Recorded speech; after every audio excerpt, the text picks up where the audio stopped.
Welcome to HealthPop, your look at top health stories. Today, narcissism, pessimism, and pain. First up, if you think this story's about you, you might be a narcissist.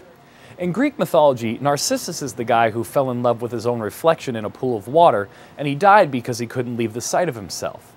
And though I can relate, it's not a healthy character trait. And researchers from the universities of Michigan and Virginia recently came to that same conclusion. They gave 106 volunteers a questionnaire called the Narcissistic Personality Inventory. I took it and got the highest score. It's probably because I'm better than everybody else.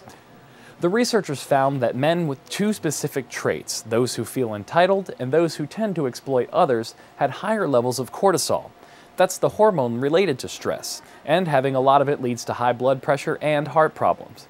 It seems that while narcissists think they're great, they're also insecure, causing defensive behaviors like aggression, which just ups your cortisol levels.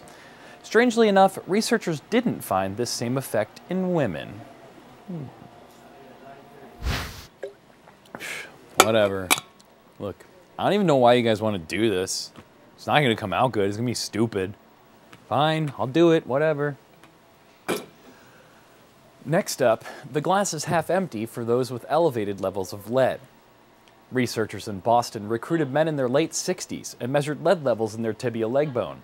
They also used a standardized test to see if the men tended to be pessimistic or optimistic.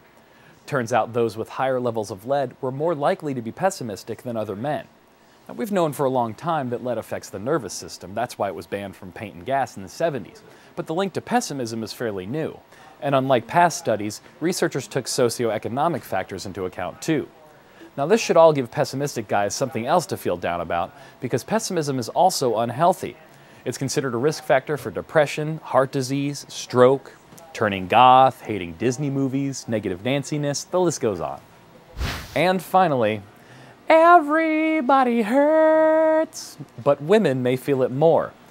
Researchers at Stanford University recently reviewed over 72,000 medical records where patients reported their feelings of pain on a scale from 0 to 10.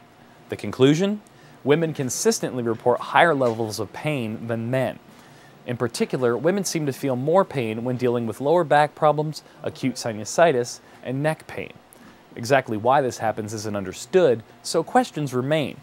Do men have a greater threshold for pain, or do they just hate to admit when they feel pain? Are women more sensitive to pain, or do they just whine more?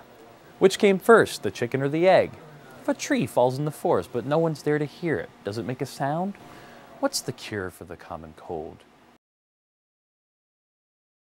Do fish sleep? Warum ist der Banana krumm? Which in English means, why is the banana curved? You know, come to think of it, there are a lot of unanswered questions out there. Well, that's your Health Pop. I'm Nick Dietz, CBSNews.com.